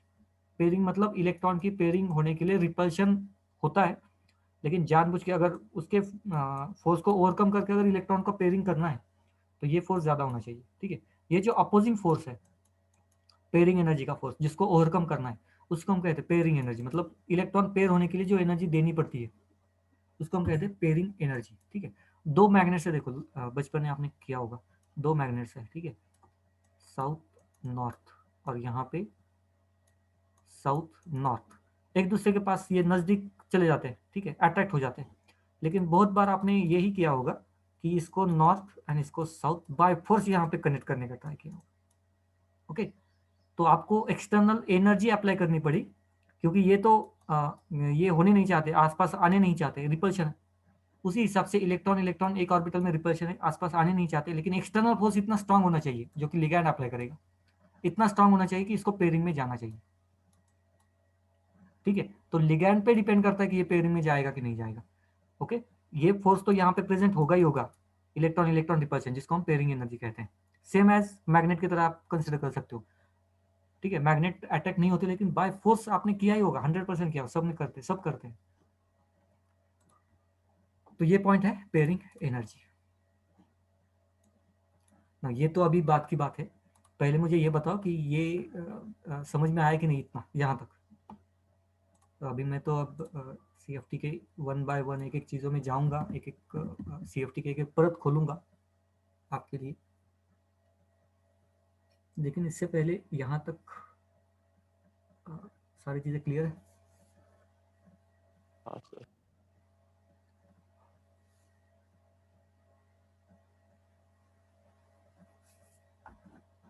किसी को भी कोई डाउट वगैरह है तो पूछ लो। ठीक है, क्लियर है तो आगे बढ़ते हैं ना। एक चीज यहाँ पे तीन एक्सिस पे थे, सॉरी दो एक्सिस पे थे, तीन प्लेन पे थे। ठीक है, यहाँ पे बात करते हैं in the tetrahedral complex. Tetrahedral की बात कर रहे हैं हम अभी। कोऑर्डिनेशन नंबर ऑब्वियसली 4 होगा, मेटल सेंटर में। ओके, द मेटल एटम और ion is placed at the centre of a regular tetrahedron. तो ये टेट्राहाइड्रॉन आपको दिखाई दे रहा होगा, tetrahedron, and the four ligands are placed at the four corners of the tetrahedron. टेट्राहाइड्रॉन के 4 कॉर्नर्स पे, यहाँ पे आप देख सकते हो, ये आगे का कॉर्नर, उसके अपोजिट वाला ये कॉर्नर, देन ये वाला एंड देन ये वाला। तो यहाँ पे प्रेजेंट है अपने लिगैंड्स। ठीक है, और ये हमारे एक्सिस रहे, ये एक्स एक्सिस, ये जेड एक्सिस, ये वाई एक्सिस। लिगैंड्स अगर आप क्लियरली देखोगे यहाँ पे, तो ligand approaches the central metal atom in between 3 coordinates x y and z। x y and z के बीच में से ये आते हैं ये मेटल के साथ बॉन्ड बनाने के लिए। टेट्राहाइड्रल में, टेट्राहाइड्रल में लिगैंड्स जो आते हैं वो एक्सिस से नहीं आते, वो प्लेन से आते हैं। ठीक है, एक पर्टिकुलर प्लेन से मेटल की तरफ आते हैं, एक्सिस की तरफ से नहीं आते। Is it clear to everybody? क्या ये क्लियर है? यहां तक सबको क्लियर है कि ये? हाँ सर। तो मुझे एक बात बताओ, अब ऑर्बिटल तो दो है हमारे पास, एक प्लेन पे ऑर्बिटल होता है और एक एक्सिस पे होता है। रिपल्शन कौन फेस करेगा? अगर लिगैंड आएगा तो रिपल्शन कौन फेस करेगा? जो प्लेन पे होगा ये P वाला, जो एक्सिस पे होगा A वाला, कौन सा ऑर्बिटल रिपल्शन फेस करेगा?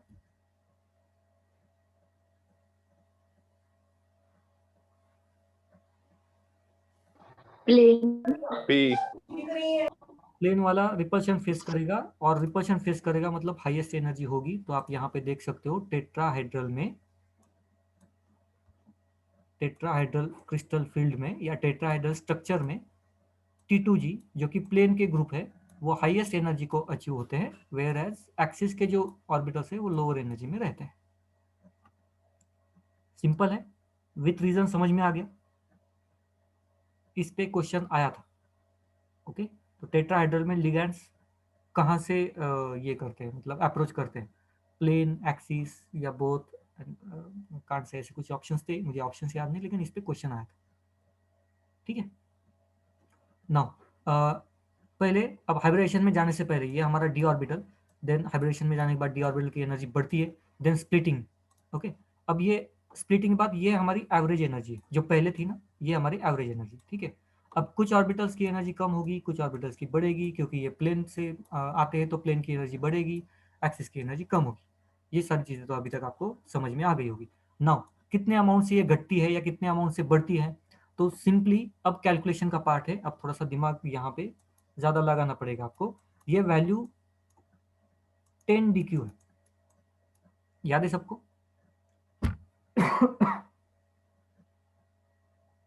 ठीक है, याद है सबको? 10 DQ है। ओके, तो मैं पहले तो 10 के हिसाब से बात करता हूँ, ठीक है, DQ के हिसाब से बात कर रहा हूँ। ये डिफरेंस जो है वो 10 DQ, 10 DQ, इतना डिफरेंस है।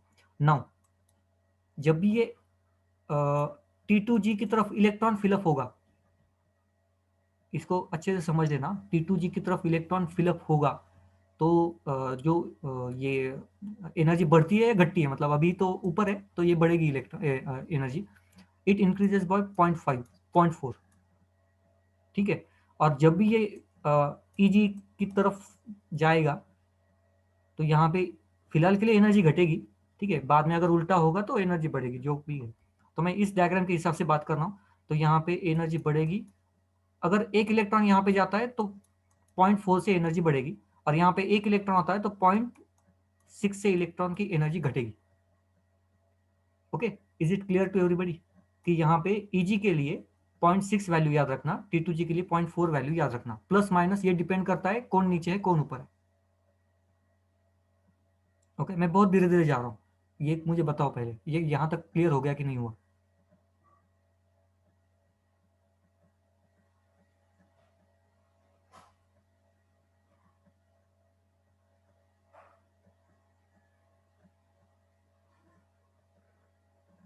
यस और नो?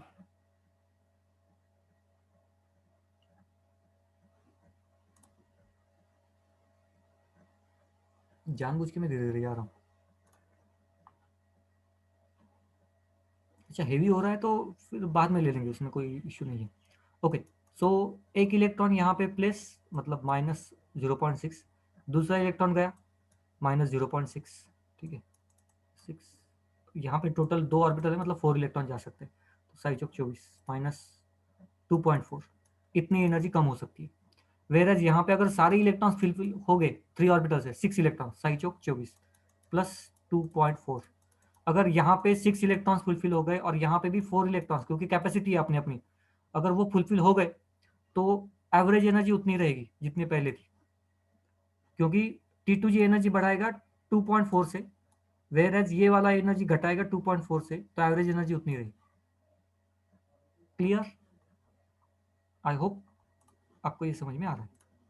ठीक है, इसी को हम कहते हैं CFT energy, crystal field stabilization energy. Okay, तो इसको अगर नहीं समझ में आया तो और एग्जाम्पल वगैरह लेंगे। ये तो स्प्लिटिंग तो समझ में आ गया, T2G ऊपर क्यों, EG क्यों नीचे, ये तो समझ में आ गया होगा, यहाँ तक तो मैं एक्सपेक्ट कर ही सकता हूँ। नेक्स्ट पॉइंट, ये था टेट्राहेड्रल के लिए, T2G ऊपर EG नीचे। इसके अपोजिट होता है ऑक्टाहेड्रल में, क्योंकि ऑक्टाहेड्रल में जो लिगेंड्स आते हैं वो एक्सिस के थ्रू आते हैं। ठीक है, तो एक्सिस के थ्रू आते हैं, मतलब लिगेंड एक्सिस की पोजीशन प्लेस करते हैं, तो ऑब्वियसली ये एक्सिस के ऑर्बिटल्स ऊपर जाएंगे एंड लिगेंड्स, सॉरी, प्लेन के ऑर्बिटल नीचे आएंगे। ओके, तो ऑक्टाहेड्रल के लिए ये स्कीम याद रखनी है आपको। जब भी आपको देखना क्या है, कोऑर्डिनेशन नंबर देखना है, 4 है तो ये स्ट्रक्चर, 6 है तो ये स्ट्रक्चर, खत्म चीज। CFT में इतना ही, 4 है तो ये स्ट्रक्चर, 3 नीचे 2 ऊपर, एंड 4 है तो 2 नीचे 3 ऊपर। ठीक है, तो ये एक बात। नाउ एनर्जी डिफरेंस, या तो आप 0.4 के हिसाब से, 0.4 एंड 0.6 वो बताया उसके हिसाब से याद रखो, नहीं तो ये वैल्यू के हिसाब 3/5 या 2/5, इस हिसाब से याद रखो, जो आपको समझ में आए, जिस हिसाब से आप याद रखना चाहते हो याद रखो। ठीक है, ये वैल्यू दिखाता है अगर एक इलेक्ट्रॉन आता है तो 3/5 से एनर्जी कम हो जाएगी, यहाँ पे एक इलेक्ट्रॉन आता है तो 2/5 से एनर्जी बढ़ जाएगी, यही रिप्रेजेंट कर रहा है, बाकी कुछ भी नहीं। हो गया। नेक्स्ट, अभी जो मैंने आपको बताया ना वही अब यहाँ पे थ्योरी पे है। Experimental calculation shows that the energy of T2g orbital is lowered by 0.4। T2g के लिए वैल्यू 0.4। ठीक है, अब ये लोअर होगा कि हायर होगा वो टेट्राहेड्रल या ऑक्टाहेड्रल डिसाइड करेंगे। And the energy of Eg orbital is increase by 0.6। तो Eg के लिए 0.6 वैल्यू, T2g के लिए 0.4 वैल्यू। दस the difference between the T2g and Eg orbital is 10 dq। तो इन दोनों में जो डिफरेंस है वो 10 dq आएगा। ठीक है, which is crystal field splitting energy. तो इसी को हम कहते हैं crystal field splitting energy. Okay, तो ये एक पॉइंट हुआ। Crystal field stabilization energy increases with the increasing strength of ligand and oxidation state of central metal. दो क्रिस्टल फील्ड स्टेबलाइजेशन एनर्जी कब बढ़ेगी? लिगैंड की एनर्जी जैसे बढ़ती है एंड ऑक्सीडेशन स्टेट जैसे बढ़ता है, ये दो बढ़ेंगे तो क्रिस्टल फील्ड स्टेबलाइजेशन एनर्जी भी बढ़ेगी। ओके, क्या यहां तक सब क्लियर है कि दिमाग के ऊपर से चला गया?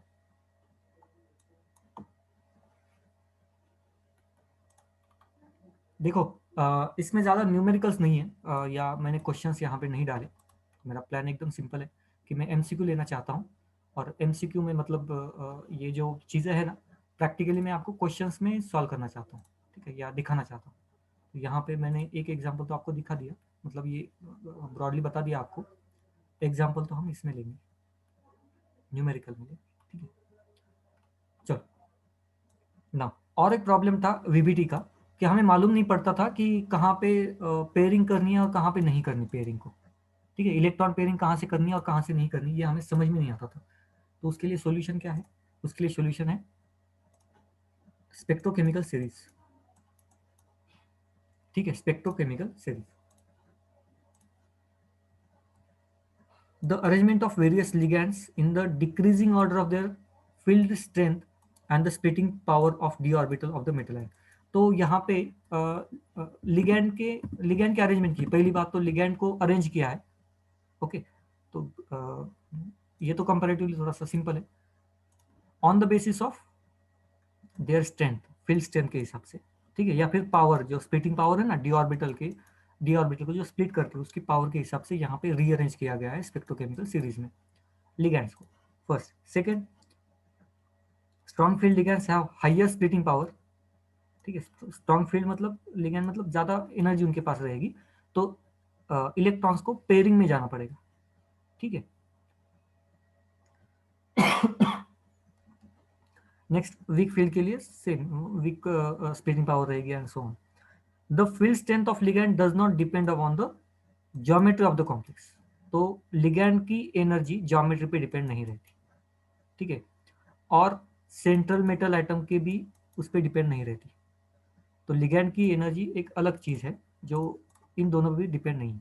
ठीक है, वो लिगैंड पे डिपेंड रहती है ना। अगर यहाँ पे देखें स्पेक्ट्रोकेमिकल सीरीज को देखें, यहाँ पे the decreasing order of field strength of some of the ligands. तो यहाँ पे कुछ कॉमन लिगैंड्स है, उनकी एनर्जी के बारे में देखें तो आप एक अंदाजा आप यहाँ पे लगा सकते हो। ये जो एलिमेंट्स है ना, ये इलेक्ट्रॉन्स को पेयरिंग में डालेंगे, पेयर, और ये जो है ना, ये नॉन पेयरिंग में डालेंगे, मतलब पेयरिंग नहीं होने देंगे। अगर आपने एग्जाम देखा होगा एग्जाम्पल में, तो FeCl4 का हमने एग्जाम्पल लिया था जहाँ पे पेयरिंग नहीं हुई थी, no pairing. Whereas carbon monoxide का लिया था तो पेयरिंग हुई थी, ईएन का लिया था पेयरिंग हुई थी, साइनाइड लिया था पेयरिंग हुई थी। ठीक है, तो ये हमें बताता है स्पेक्ट्रोकेमिकल सीरीज। नाउ याद कैसे रखना है? सिंपल चीज है, जब मैं जो आपको बता रहा हूँ इसको याद रखना अब इस चीज को। ठीक है, देखो ये स्पेक्ट्रोकेमिकल सीरीज इतनी छोटी नहीं है, बहुत बड़ी है। आप बुक में देखोगे तो भी बहुत बड़ी। ओके, याद रखने का एक सिंपल सा तरीका मैं आपको दे रहा हूँ, एक छोटी सी हिंट है वो दे रहा हूँ।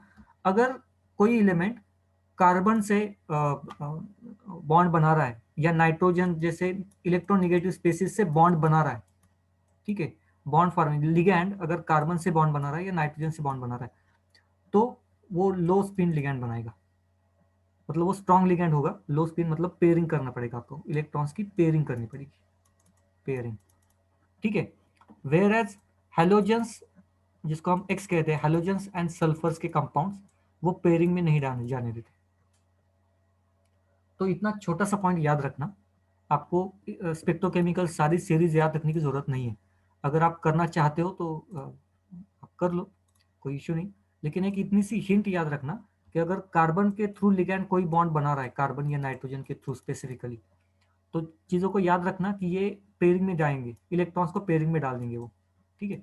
वेयर एज हेलोजेंस या सल्फर के थ्रू अगर बॉन्ड बनाता है तो चांसेस कम है कि वो पेयरिंग में जाएंगे, इलेक्ट्रॉन अनपेयर्ड रहेंगे, ठीक है। इसके ज़्यादा डिटेल में जाना है तो आपको फिर वो याद रखना पड़ेगा पूरे सीक्वेंस के लिए। Now next point, this series depend on the power of splitting of D orbitals. तो डी ऑर्बिटल की स्प्लिटिंग के लिए डिपेंड है, और इसको हम कहते हैं इलेक्ट्रोकेमिकल सीरीज, इसी को कहेंगे इलेक्ट्रोकेमिकल सीरीज।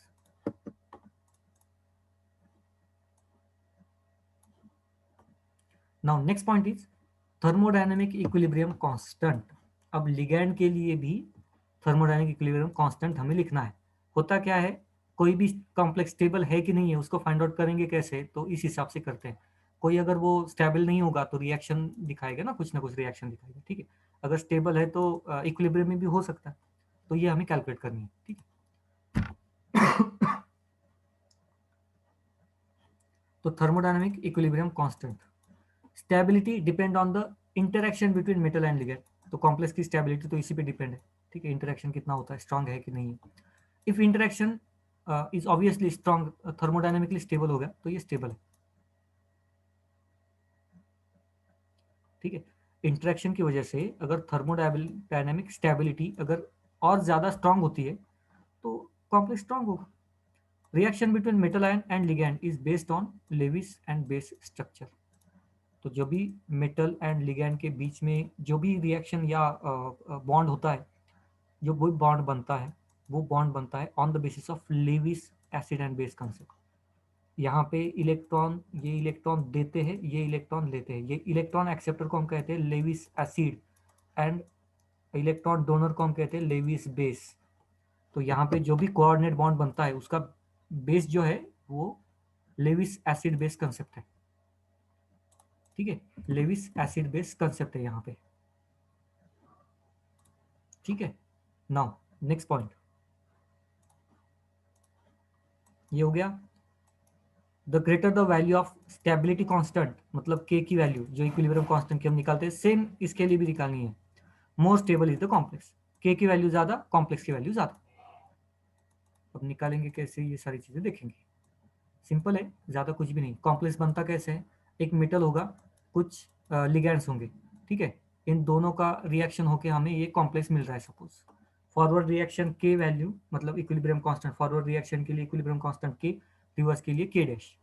अगर हम फॉरवर्ड के लिए इक्वेशन लिखें तो concentration of product divided by concentration of reactant, okay. Whereas, और इसी को हम कहते हैं फॉर्मेशन ऑफ इक्विलिब्रियम कांस्टेंट। और जैसे ही के की वैल्यू ज्यादा होगी, के की वैल्यू ज्यादा मतलब स्टेबिलिटी ऑफ कॉम्प्लेक्स ज्यादा होगी। इक्विलिब्रियम का थोड़ा सा यूज यहाँ पे किया है, बाकी ज्यादा कुछ भी नहीं किया। इक्विलिब्रियम का थोड़ा सा यूज किया है, ओके। आई होप ये आपको समझ में आ गया कि थोड़ा सा इक्विलिब्रियम का यूज किया है, बाकी कुछ भी नहीं, ठीक है। सो आगे बढ़ते हैं अभी।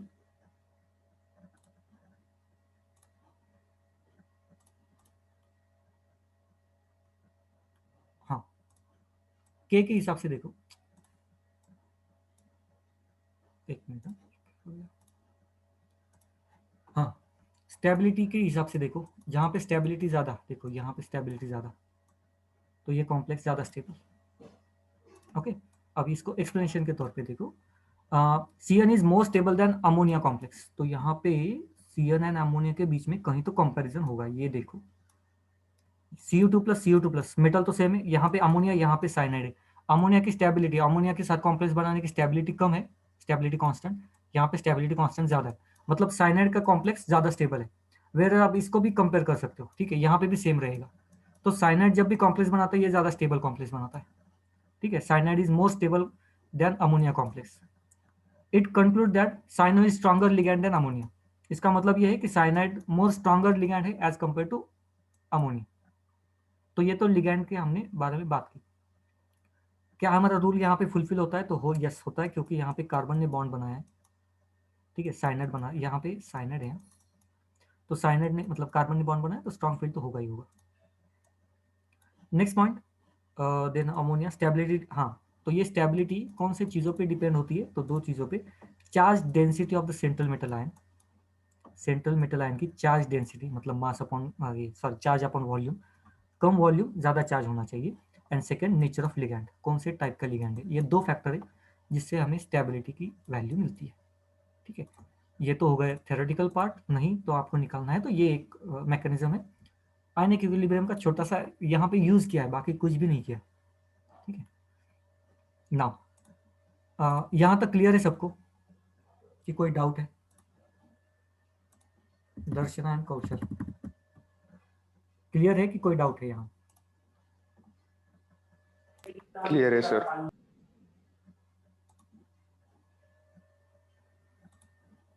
क्लियर है, आगे बढ़ते हैं। एप्लीकेशंस क्या क्या है इसके? तो ये जो हमने CFT या स्टेबिलिटी कांस्टेंट ये सारी चीज़ें देखी ना, इसके एप्लीकेशंस क्या है? एक्सट्रैक्शन ऑफ मेटल्स, हम मेटल्स का एक्सट्रैक्शन कर सकते हैं यहाँ पे। ठीक है, देखो कैसे एक्सट्रैक्शन कर सकते हैं मेटल का। कॉम्प्लेक्स कंपाउंड को यूज करके हम मेटल्स को बाहर निकाल सकते हैं। हमें मालूम है साइनाइड के साथ ये ज़्यादा कॉम्प्लेक्स स्ट्रक्चर मतलब स्टेबल कंपाउंड बनेगा, तो मेटल साइनाइड के साथ जाएगा तो हम मेटल को बाहर निकाल सकते हैं। ठीक है, नेक्स्ट एनालिटिकल केमिस्ट्री में कौन सा एलिमेंट प्रेजेंट है नहीं है या रिएक्शन परफॉर्म करने के लिए इसको हम यूज कर सकते हैं। बायोलॉजिकल इंपॉर्टेंस भी है इसका, बहुत सारे medicine complex compound as a medicine भी यूज किया जा सकता है या करते हैं। ठीक है, मेडिसिनल फील्ड में यूज करते हैं, इलेक्ट्रोप्लेटिंग में यूज करते हैं, इलेक्ट्रोलिसिस के लिए भी यूज करते हैं, hardness of water find out करने के लिए, रेडॉक्स रिएक्शन का बिहेवियर को भी थोड़ा सा मॉडिफाई करने के लिए। ठीक है, ये तो कॉमन ये है, क्या कहेंगे इसको, एप्लीकेशंस वगैरह उस टाइप का है। ठीक है, तो यहाँ पे कुछ शायद मैंने एप्लीकेशंस डाल दिए, पूरी लिस्ट है एप्लीकेशन की, चैप्टर बहुत बड़ा भी नहीं बचा अभी। ओके, एनालिटिकल केमिस्ट्री में एक मिनट, ये हाँ मेटल एक्सट्रैक्शन बाकी है, और कुछ बाकी है क्या? नहीं। ओके, मेटल एक्सट्रैक्शन जो एक पूरा चैप्टर है उसके बेसिस पे। तो यहाँ पे देखो Ag को अगर बाहर निकालना है ना, सल्फेट से बाहर निकालना है तो पहले कॉम्प्लेक्स का फॉर्मेशन करते हैं। ठीक है, बाद में इसको भी हम बाहर निकाल सकते हैं आराम से, राइट। तो पहले तो हमने Ag को बाहर कैसे निकाला, तो उसको प्यूरिफाई कैसे किया, तो कॉम्प्लेक्स फॉर्मेशन करके।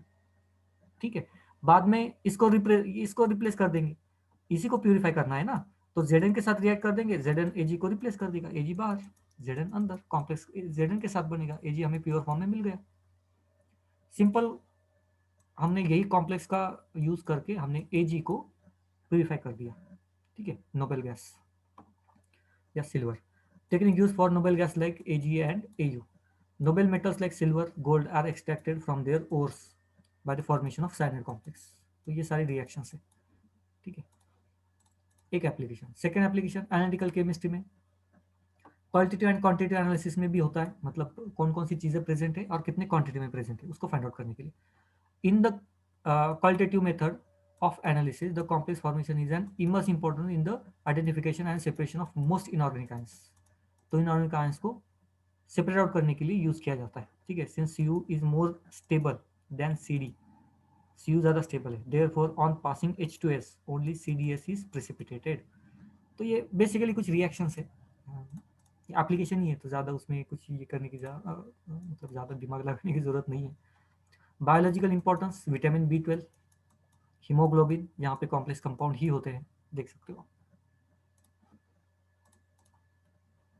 मेडिसिन, तो ये एक बहुत वेल नोन मेडिसिन है, कैंसर के लिए यूज किया जाता है।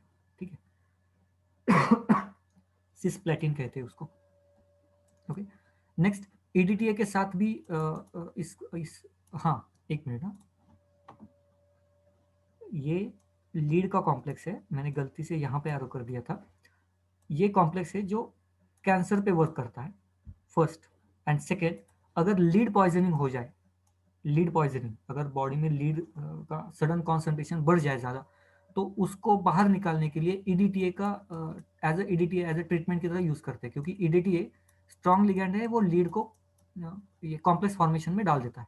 ठीक है, तो लीड पॉइजनिंग को ये करने के लिए EDTA यूज़ करते हैं। ठीक है, तो ये सबसे पहले जापान में पाया गया था लीड पॉइजनिंग, एंड कुछ नाम था, मीनामाटा या कुछ नाम था उसका। ठीक है, तो लीड पॉइजनिंग को ओवरकम करने के लिए ईडीटीए यूज करते हैं एज ए ट्रीटमेंट पर्पज के लिए यूज किया जाता है। ओके, चलो आगे बढ़ते हैं। हार्डनेस ऑफ वाटर, अब हमें मालूम है हार्डनेस प्रोड्यूसिंग दो ही मेटल है, कैल्शियम एंड मैग्नीशियम, सबसे ज़्यादा यही हार्डनेस प्रोड्यूस करते हैं, तो इनको बाहर निकालने के लिए भी ये कंपाउंड्स को यूज़ करते हैं। ईडीटीए जनरली यूज़ किया जाता है हार्डनेस को कैलकुलेट करने के लिए, बाहर निकालने के लिए नहीं, कैलकुलेट करने के लिए। ईडीटीए के साथ टाइट्रेशन रिएक्शन परफॉर्म की जाती है। टाइट्रेशन सिंपल, आपको ये फर्स्ट ईयर में रहेगा, मतलब जो भी आप ग्रेजुएशन में जाओगे तो टाइट्रेशन रिएक्शन रहती है वाटर में से हार्डनेस को निकालने के लिए। ठीक है, कैल्शियम या मैग्नीशियम को निकालना है, ईडीटीए के साथ सिंपल टाइट्रेशन करना पड़ता है। मतलब कैल्शियम एंड मैग्नीशियम कितना है ये आप आराम से निकाल सकते हो। ये तो हो गए एप्लीकेशन की बात। अब मुझे बताओ कि ये पूरा चैप्टर यहाँ पे तो खत्म हो जाता है, अगर ऐसा कोई पॉइंट है जो ये करना है तो आप बताओ।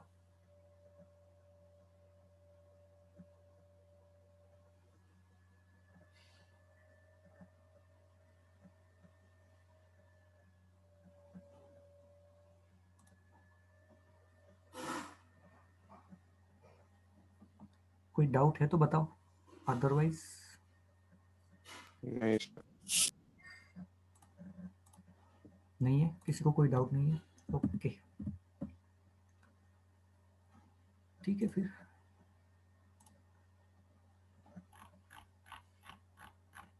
एक मिनट।